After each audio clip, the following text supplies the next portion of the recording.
इस वीडियो में हम फाइनेंशियली फ्री होने के लिए 30 एसेट्स के बारे में जानेंगे। इनमें से कुछ एसेट्स आइडियाज वॉरेन बफे की बचपन की बुक 1000 वेज टू मेक $1000 से बताए गए हैं और कुछ आइडियाज वो हैं जो मेरे फ्रेंड या किसी नोन ने एग्जीक्यूट करे हैं। तो आई होप इस वीडियो को सुनने के बाद बहुत से आइडियाज आपके ब्रेन में आएंगे। So let's start my dear brothers and sisters. सबसे पहले जो लोग नहीं समझते तो फाइनेंशियली फ्री होने का मतलब ये है कि हमें इतना पैसा हर महीने मिलता रहे जिससे हमें अपनी बेसिक नेसेसिटी के बारे में ना सोचना पड़े। तो बेसिकली फाइनेंशियली फ्रीडम अचीव करने के दो तरीके हैं। 1, इतना कैश सेव कर लो कि हमें उससे पूरी जिंदगी पैसा मिलता रहे और ये अप्रोक्सीमेटली आता है 25 टाइम्स हमारी एनुअल इनकम के। यानी अगर हर महीने आपको 1 लाख रुपए चाहिए तो साल के हुए 12 लाख और उसका 25 टाइम्स हुआ 3 करोड़। अगर हमें हर महीने के 50,000 चाहिए तो साल का हुआ 6 लाख और 12 महीने के हुए 1.5 करोड़। यानी बहुत से लोगों के अकॉर्डिंग ये एक ऐसा नंबर है जिसे सेव करने के बाद हम फाइनेंशियली फ्री हो सकते हैं। सेकंड तरीका है इतने पेपर एसेट्स जैसे कि डिविडेंड पेइंग शेयर्स एक्सेट्रा या फिजिकल एसेट्स जैसे कि रेंटल प्रॉपर्टीज बना लो ताकि हमें मिनिमम हर मंथ रिक्वायर्ड पैसे मिलते रहें। तो आइए अब हम देखते हैं उन 30 एसेट्स को। इस वीडियो को आप पूरा देखिएगा क्योंकि इनमें से आपने बहुत से एसेट्स सुने भी नहीं होंगे। तो 30th नंबर पर आता है माइनिंग। 1848 में कैलिफोर्निया में गोल्ड रश हुआ था। सबको लग रहा था कैलिफोर्निया की जमीनों में बहुत सोना है, इसलिए 3 लाख लोग वहां पहुंच गए। माइनिंग के दौरान सोना तो बहुत कम लोगों को मिला, लेकिन कुछ ऐसे लोग थे जिन्होंने कोई रिस्क नहीं लिया और उन्होंने बहुत पैसे कमाए। और वो थे दुकानदार जो माइनिंग कर रहे लोगों को खुदाई के लिए सामान बेच रहे थे, जीन्स वगैरह बेच रहे थे। ऐसा ही कुछ रिसेंटली क्रिप्टो करेंसी के केस में हुआ है। कई लोग क्रिप्टो करेंसीज खरीद रहे थे, कुछ ने पैसे कमाए और कुछ ने पैसे नहीं कमाए, लेकिन कई लोगों ने क्रिप्टो करेंसीज की माइनिंग की। तो बेसिकली क्रिप्टो वर्ल्ड में माइनिंग का मतलब है एक कंप्यूटर को ऑन करके छोड़ दो, वो कुछ बिजली लेगा और अपनी प्रोसेसिंग पावर देगा, जिसके बदले हमें क्रिप्टो कॉइन्स मिलेंगे जिन्हें हम बेच सकते हैं। अगर हम बड़े स्केल की बात करें तो चाइना और अमेरिका में लोगों ने बहुत ही लार्ज स्केल में क्रिप्टो माइनिंग की और बिटकॉइन वगैरह के प्राइसेस बढ़ने पर उन्होंने बहुत पैसे अर्न किए। छोटे स्केल में बात करें तो लोग अपने घरों में इन माइनिंग रिग्स को रखकर बहुत पैसे कमा रहे थे। एक्चुअली एसेट्स की डेफिनेशन में ये ऑलमोस्ट ट्रू एसेट था क्योंकि इसे मैनेज करने के लिए हमें अपना बहुत ही कम टाइम इन्वेस्ट करना था और इन्वेस्टमेंट हम 25 से 30 हजार में स्टार्ट कर सकते थे। 29th नंबर पर आता है प्रिपेयरिंग माइनिंग रिग्स। अब कई लोगों को ये भी रिस्की लग रहा था कि यार हम माइनिंग रिग घर में क्यों लगाएं, पता नहीं कल को बिटकॉइन या इथेरियम का प्राइस बढ़े या ना बढ़े। तो जो ज्यादा सेफ प्ले करना चाहते थे उन्होंने माइनिंग रिग्स खुद यूज करने के बजाय बेचना स्टार्ट कर दिया ताकि वो हमेशा प्रॉफिटेबल रहे। तो माइनिंग रिग्स बेसिकली आप मान सकते हैं कि एक तरह का सीपीयू का डब्बा है। 28th नंबर पर आता है माइनिंग कार्ड्स। क्रिप्टो माइनिंग में नेक्स्ट तरीके के लोग वो थे जो एक्चुअल में माइनिंग रिग्स भी नहीं बेच रहे थे बल्कि उसके अंदर के जो ग्राफिक कार्ड्स हैं, मदरबोर्ड्स हैं, वो बेच रहे थे और तभी इन कार्ड्स का ऑर्डर करते जब एक्चुअल में डिमांड होती। कई लोगों को बीच में इसमें नुकसान भी हुआ क्योंकि ऐसा लग रहा था कि गवर्नमेंट ऑफ इंडिया क्रिप्टो को बैन कर सकती है।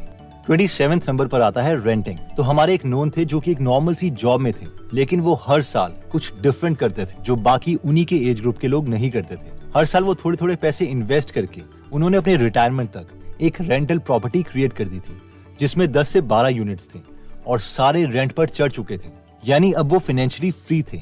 इतना ही नहीं, अगर वो चाहते तो उसी बिल्डिंग में और कमरे बनाकर और रेंटल इनकम जनरेट कर सकते थे। I hope you got the point. ये एक कॉमन एग्जाम्पल है लेकिन बहुत ही कम लोग इसे एग्जीक्यूट करते हैं क्योंकि एक थोड़ा स्लो मेथड है। अगर आप सोच रहे हैं कि मेरे पास इतने पैसे तो है नहीं कि मैं रेंटल प्रॉपर्टीज में लगाऊं, तो इसके लिए नेक्स्ट एसेट क्लास आपके लिए आती है और 26 नंबर पर है REIT।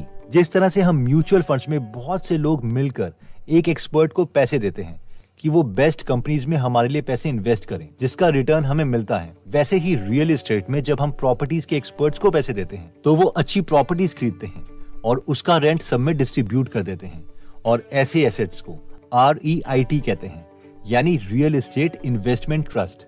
इसमें हमें रेंटल इनकम के साथ साथ अगर प्रॉपर्टी की एप्रिसिएशन भी होती है तो उसका बेनिफिट भी मिलता है। इंडिया में भी अभी कंपैरेटिवली ये न्यू कॉन्सेप्ट है, लेकिन embassy office park REIT, Mindspace business park REIT and Brookfield India real estate trust India की रियल एस्टेट इन्वेस्टमेंट ट्रस्ट हैं। 25th नंबर पर आता है डिजिटल कोर्स। अगर हमारे पास कोई भी स्किल है, investing, video editing, real estate, digital marketing, तो इसका डिजिटल कोर्स बनाकर हम ऑनलाइन सेल कर सकते हैं। बट इसके लिए हमें मार्केटिंग स्किल्स चाहिए होंगी या ऑडियंस जो हमारे पास पहले से ही है। मार्केटिंग स्किल्स के बारे में डिटेल में हम आगे डिस्कस करेंगे। 24th नंबर पर आता है डिविडेंड पेइंग स्टॉक्स। कई कंपनीज इतनी बड़ी हो जाती है कि उन्हें पता नहीं चलता कि वो अपना प्रॉफिट दोबारा से रीइन्वेस्ट कहां पर करें, इसलिए वो अपने प्रॉफिट का कुछ हिस्सा अपने शेयर होल्डर्स को दे देती है, जिसे डिविडेंड बोलते हैं। इसका फायदा इन्वेस्टर्स को ये होता है कि अगर कंपनी अच्छी चलती है तो उनके शेयर का प्राइस भी बढ़ेगा और साथ में डिविडेंड भी मिलता रहेगा। बजाज ऑटो, ITC, गेल ऐसी कंपनीज हैं जो डिविडेंड देती हैं। मगर इन कंपनीज के शेयर्स को खरीदना भी है या नहीं, ये कैसे पता चलेगा? तो अगर आप इस एसेट क्लास में इंटरेस्टेड हैं, तो आप द फैल्कन मेथड बुक को स्टडी कर सकते हैं। 23rd नंबर पर आता है precious metals like gold and silver. कई लोग गोल्ड या सिल्वर को एसेट मानते हैं, खास करके रॉबर्ट कियोसाकी, जिन्होंने बहुत से सिल्वर और गोल्ड के कॉइन्स बॉक्सेस में बंद करके अपने घर रखे हुए हैं, क्योंकि गोल्ड और सिल्वर का प्राइस हमेशा इंक्रीज होता रहता है। लेकिन कई इन्वेस्टर्स गोल्ड और सिल्वर को एसेट्स नहीं मानते। उनका मानना है कि ये इनकम जनरेटिंग एसेट नहीं है, यानी ये खुद कुछ अर्न नहीं कर सकता। एनीवेज, फाइनल डिसीजन तो हमें खुद ही लेना पड़ेगा कि हम किन की थ्योरी से सेटिस्फाइड हैं। 22nd नंबर पर आता है कैश। अगर हम इतना कैश सेव कर चुके हैं कि उससे आ रहा इंटरेस्ट ही हमें इतने पैसे दे सकता है कि हम फाइनेंशियली फ्री हो जाएं। इस इंटरेस्ट रेट को ऑप्टिमाइज करने के लिए लोग 12-12 साल के लिए इंडेक्स फंड्स में पैसे इन्वेस्ट कर देते हैं और हर 12 साल के बाद हाफ अमाउंट निकाल लेते हैं। इसके रिगार्डिंग एक डिटेल्ड वीडियो हम ऑलरेडी बना चुके हैं, जिसका लिंक हम डिस्क्रिप्शन में दे देंगे। 21st नंबर पर आता है ऑनलाइन ई बुक। ह्यू सी हावी एक अमेरिकन साइंस फिक्शन राइटर हैं, जिन्होंने बहुत ही फेमस साइंस फिक्शन सीरीज सीलो लिखी थी। तो शुरू की बुक्स इन्होंने सेल्फ पब्लिश की थी Amazon Kindle में, जो कि ऑलमोस्ट फ्री है। और एक वक्त था जब इनकी हर महीने 20,000 से 30,000 कॉपीज बिक रही थी, जिसका मतलब है कि करीबन 1 करोड़ रुपए पर मंथ। बट मैंने देखा है इंडिया में बहुत मुश्किल है इस तरह की सक्सेस को रेप्लिकेट करना, क्योंकि बहुत ही कम लोग कंटेंट के लिए पैसे स्पेंड करते हैं। लेकिन अगर आप फॉरेन कंट्रीज के लिए कंटेंट लिख सकते हैं या फिर मार्केटिंग में अच्छे हैं, तो ये काम कर सकता है। 20th नंबर पर आता है रेंट योर कार। एक हमारे नोन है जो कि जॉब में है और उन्होंने अपनी एक एक्स्ट्रा कार को रेंट पर दे दिया था टूरिज्म के लिए, क्योंकि उनके कुछ फ्रेंड्स होटल्स में थे, जिससे उनकी कार की सारी इंस्टॉलमेंट्स पूरी हो गई और कार लोन खत्म होने के बाद भी उन्हें एक्स्ट्रा इनकम आती रही। इशू ये होता है कि हम एक एसेट बना के रुक जाते हैं, बल्कि रियल फाइनेंशियल नॉलेज वो है जब हम एसेट्स को लाइफ लॉन्ग बनाते रहते हैं। 19th नंबर पर आता है farming. Farming, specially mushroom farming, ऐसी चीजें हैं जिसमें काफी पोटेंशियल है, स्पेशली अगर आपके आसपास कोई मंडी है जहां मशरूम की डिमांड है। मेरे एक फ्रेंड एक बार अपने नोन की स्टोरी मुझे बता रहे थे कि किसी ने मशरूम फार्म खोला था और वहां लोग काम करते हैं जो बीच में से मशरूम निकाल लेते हैं, और वो उसके मालिक पर हंस रहा था कि मालिक कभी विजिट ही नहीं करता। लेकिन मेरे ओपिनियन में तो मालिक इंटेलिजेंट है, जिसने खुद के लिए एसेट बना लिया है और वो प्रॉफिटेबल भी है। थोड़े बहुत मशरूम बीच में गायब हो भी जाए तो किससे फर्क पड़ता है। एनीवेज, 18th नंबर पर आता है लैंड।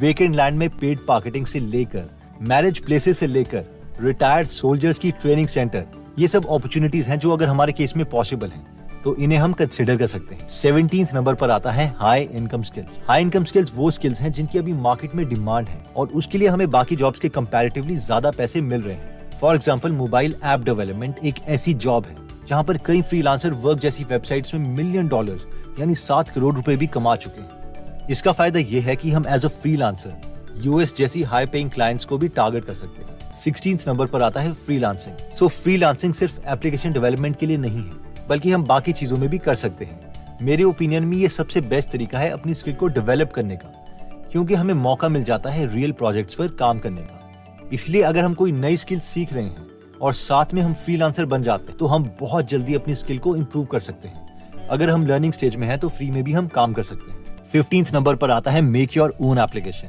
अगर आप ऐप डेवलपमेंट में अच्छे हैं और आपके पास कोई इन्फ्लुएंसर फ्रेंड है या ऐसा इंसान है जो मार्केटिंग में अच्छा है, तो आप दोनों मिलकर पार्टनरशिप में कोई प्रोडक्ट बना सकते हैं और अगर ये सक्सेसफुल हो गया तो आप दोनों बहुत जल्दी फाइनेंशियली फ्री हो जाओगे। 14th नंबर पर आता है equipment. Automatic paper plate making machine, डोना making machine, paper cup making machine, ऐसे इक्विपमेंट्स हैं जिनकी कॉस्ट 1 लाख रुपए के आसपास है, जो हमें काफी अमाउंट अर्न करके दे सकते हैं। अगेन प्रोवाइडेड इसमें हमारे पास ऑलरेडी कोई नोन होना चाहिए जो हमसे ये सब लेने के लिए पहले से तैयार हो, वरना इन्वेस्ट करने का फायदा नहीं है।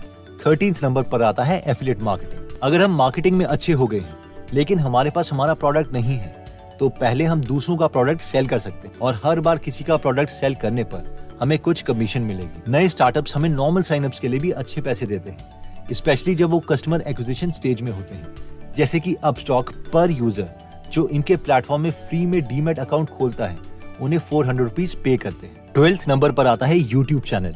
वैसे इसमें बहुत सी वीडियोस बन चुकी हैं एंड आई होप हम सब इससे फैमिलियर भी हैं। ये एक हाई इनकम स्किल है। अगर आपके पास ऑडियंस है तो वी कैन अर्न मनी और जल्दी हम फाइनेंशियली फ्री हो सकते हैं। मुझे इसके बारे में थोड़ी बहुत नॉलेज है, तो अगर आप इसमें इंटरेस्टेड हैं तो आप कमेंट कर सकते हैं ताकि मैं एक पूरा डिटेल्ड कोर्स बनाने की कोशिश करूं। 11th नंबर पर आता है रॉयल्टी। हमारे नेबर थे जो कि एक टीचर थे, तो उन्होंने अपने स्कूल स्टूडेंट्स की प्रैक्टिकल्स के लिए 1-2 बुक्स लिखी थी। अब ऑब्वियसली उनके स्कूल के स्टूडेंट्स तो उन्हीं की बुक्स खरीदेंगे जिनके लिए उन्हें बार बार कमीशन मिलती रही। I mean 10-15 साल तक कंटिन्यूअसली यही चलता रहा।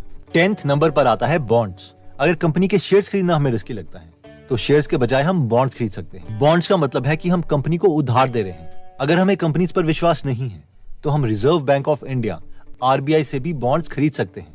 अभी इसमें 7.15% रेट अवेलेबल है, जो कि ज्यादा है FD से। 9th नंबर पर आता है एजेंट्स।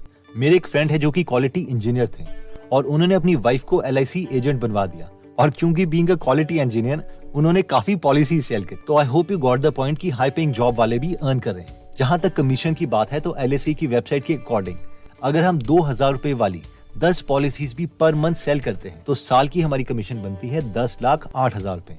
और अगर महीने की 2000 रुपए वाली सिर्फ 2 पॉलिसीज भी सेल कर सकते हैं तो साल के 2,01,000 एक्स्ट्रा कैश हमें फर्स्ट ईयर मिलेगा और उसके बाद भी कमीशन मिलती रहेगी। 8 नंबर पर आता है फेसबुक एडवर्टाइजिंग। बहुत से मेरे ऐसे यूट्यूब फ्रेंड्स हैं जो फेसबुक एडवर्टाइजिंग को यूज करके डिजिटल प्रोडक्ट सेल कर रहे हैं, और सबसे इंटरेस्टिंग बात यह है कि उनका खुद का कोई प्रोडक्ट नहीं है। अभी वो क्या कर रहे हैं मैं वो रिवील नहीं कर सकता क्योंकि उनके एडवर्टाइजिंग कैंपेन्स चल रहे हैं। लेकिन फेसबुक एडवर्टाइजिंग एक मार्केटिंग स्किल है, और अगर इसे हम बिजनेस स्किल के साथ मैच कर देते हैं तो ये फाइनेंशियली फ्रीडम की तरफ हमारी जर्नी बहुत शॉर्ट कर देगा। नेक्स्ट नंबर पर आता है Airbnb।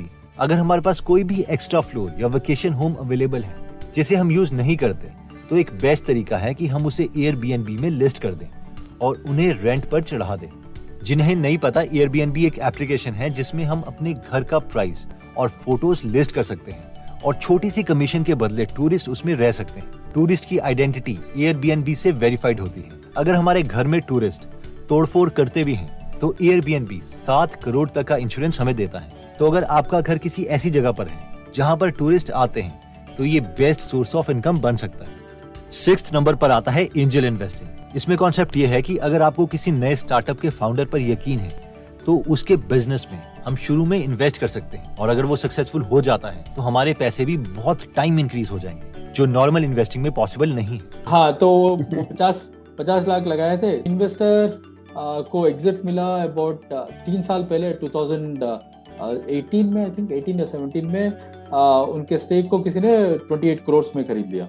वैसे ये ऑप्शन हर किसी के लिए अवेलेबल नहीं है क्योंकि मैक्सिमम केसेस में इसके लिए हमें अक्रेडिटेड इन्वेस्टर होना पड़ता है। इंडियन गवर्नमेंट के अकॉर्डिंग जो ऑर्गेनाइजेशन सेबी से रेगुलेटेड नहीं है, अगर हम उन कंपनीज में इन्वेस्ट करना चाहते हैं तो हमारे पास कम से कम 5 करोड़ रुपए होने चाहिए लिक्विड फॉर्म में, और साल के ग्रॉस 50 लाख रुपए इन्वेस्ट होने चाहिए। अब आप सोच रहे होंगे कि अगर हमारे पास इतने पैसे होते तो हम तो पहले से ही फाइनेंशियली फ्री होते। And yes, you are right, but ये पॉइंट था तो आई थॉट कि मुझे शेयर करना चाहिए। 5th नंबर पर आता है business. This is one of the best and my favourite वे, क्योंकि शायद मैं खुद भी इसी तरफ इंक्लाइंड हूँ। तो अगर हम अपने किसी फ्रेंड या नोन के साथ मिलकर कोई स्टार्टअप खोलते हैं और वो सक्सेसफुल हो जाता है तो फाइनेंशियल फ्रीडम का अमाउंट कुछ ही सालों में अचीव हो सकता है। बिजनेसेस में मेरी एक रेकमेंडेशन रहेगी, एक कॉन्सेप्ट है फर्स्ट हु देन व्हाट, यानी पहले ये डिसाइड कर लो कि बिजनेस में साथ में कौन चाहिए और बाद में ये डिसाइड करो कि करना क्या है। क्योंकि ज्यादातर बिजनेसेस तभी फेल होते हैं क्योंकि फाउंडर्स के बीच में रिलेशनशिप ही स्ट्रेसफुल टाइम में खराब हो जाता है। 4th नंबर पर आता है index fund. Index fund is one of the easiest way financially free बनने का। इसमें सबसे अच्छी बात यह है कि हमारे पैसे ऑटोमेटिकली कटते रहेंगे अगर हम सिर्फ स्टार्ट करते हैं तो। लेकिन इसमें इशू ये आता है कि ज्यादा लोग इसमें इन्वेस्ट नहीं करते हैं क्योंकि उन्हें लगता है कि बहुत ज्यादा टाइम लगेगा, और एक्चुअल में लगता भी है 10, 20, इवन 30 साल तक। बट अगर हम वैसे भी किसी न किसी गोल के लिए लॉन्ग टर्म प्लानिंग कर भी रहे हैं तो हम इसे कंसिडर कर सकते हैं। 3rd नंबर पर आता है sell designed T-shirt online. Again, अगर आप फेसबुक एडवर्टाइजिंग में कंफर्टेबल हो या फिर आपका कोई नोन है जो FB एडवर्टाइजिंग में कंफर्टेबल है तो हम डिजाइन्ड टी-शर्ट सेल कर सकते हैं।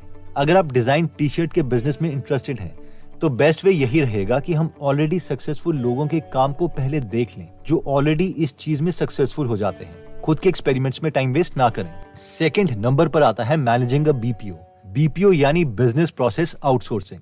इसका मतलब है कि बड़े बिजनेसेस अपने कई कामों को आउटसोर्स कर देते हैं, यानी दूसरी एजेंसी से करवाते हैं, और हम वो एजेंसी बन सकते हैं। काम जैसे कि accounting, marketing, research, sales, customer service या कॉल सेंटर जैसे काम बिजनेसेस दूसरी एजेंसीज को दे देती हैं। बाय द वे, जिन लोगों को ये लग रहा होगा कि यार ये तो बड़ा बोरिंग काम है, तो क्रेड और फ्री चार्ज के फाउंडर बिलियनियर कुणाल शाह ने पहले BPO खोला हुआ था। I've run a BPO before. और फाइनली फर्स्ट नंबर पर मोस्ट इंपॉर्टेंट एसेट आता है नॉलेज। वॉरेन बफेट का बहुत ही फेमस कोट है, the most important investment you can make is in yourself. In short, हमने जो इनमें सारे